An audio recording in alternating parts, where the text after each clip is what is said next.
কোথায় গেছিলি? অনিশাদের বাড়িতে। আর অনিশাদের বাড়িতে গিয়ে আমি একটুখানি ডান্স প্র্যাকটিস করছিলাম। আমাদের স্যার এবার এত হ্যালো এভরিওয়ান। তো সকালবেলা ঘুম থেকে উঠে আমার ফার্স্ট কাজ যেটা হচ্ছে সেটা হচ্ছে জল খাওয়া। তো বেশি করে আমি আজকে জল খেয়ে নিয়েছিলাম।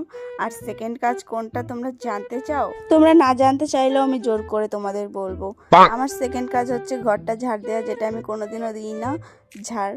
আমার দিদি আজকে অনেক করে বললো, তাই আমি ঝাড় দিচ্ছি। আর ঝাড় দিয়ে সোজা আমি চলে যাচ্ছিলাম পড়াতে। আমার নিজের মনটাই এখনো বাচ্চা বাচ্চা, আর আমি এখনো বাচ্চাদেরকে পড়াই, মানে আমি নিজেই বাচ্চাদের পড়াই। আমি তো নিজেই মাঝে মধ্যে বিশ্বাস করতে পারি না।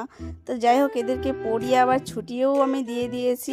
আর ছুটি দিয়ে আমি সোজা আবিরকে বাড়িতে দিয়ে আমি বসেছিলাম। আর আমি হঠাৎ করে এটা কি দেখছি, কি রে কোথায় গেছিলি তুই? এইভাবে বাজারে গেছিলি?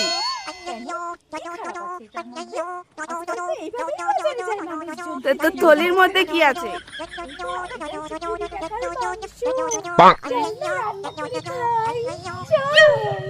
অনেকদিন খাই না মাংস, চাল।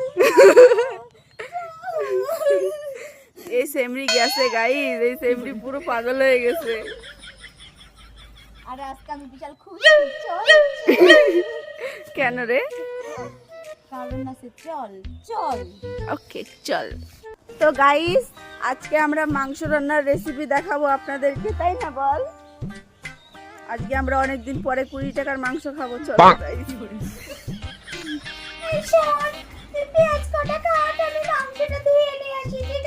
তোর অ্যাক্টিংটা একটু বন্ধ কর না হন। আমার মায়েরা চিকেন নিয়ে বসে পড়েছে। কেমন হয়েছে মা? টেস্টি। ওর কিন্তু একদমই ঝাল খেতে পারে না, এর জন্য আমার দিদি ঝাল ছাড়া কেমন কেমন ভাবে আমার ভাগ্নির জন্য ফার্স্টে রান্না করে দিয়েছিল। তারপরে কিন্তু ওকে খেতেও দিয়ে দিয়েছিল। আমি চলে গেছিলাম একটু পাড়ায় ঘুরতে অনিশাদের সঙ্গে। আর আজকে ওয়েদারটা একদম মানে মেঘলা মেঘলা ছিল, খুব ভালো লাগছিল, সুন্দর হাওয়া হাওয়া হচ্ছিল। আর আমি ঘুরে সোজা বাড়ি চলে এসে দেখছিলাম যে আমার দিদি মাংস রান্না অলমোস্ট কমপ্লিট। বাড়ি থেকে আমি সোজা আবার চলে গেছিলাম অনিশাদের বাড়িতে। আর অনিশাদের বাড়িতে গিয়ে আমি একটুখানি ডান্স প্র্যাকটিস করছিলাম। আমাদের স্যার এবার এত স্পিডের একটা ডান্স আমাদের তুলিয়েছে, আমি তো ঠিকঠাক ডান্সই করতে পারছিলাম না, বাপরে বাপ। সেখান থেকে সোজা বাড়ি আসার পরে দেখছি রান্না বান্না পুরোপুরি কমপ্লিট হয়ে গেছে। এর জন্য আমি একটা রুটি নিয়ে আর মাংস নিয়ে বসে পড়েছি খেতে। আমার না রুটি আর মাংস খেতে খুব ভালো লাগে।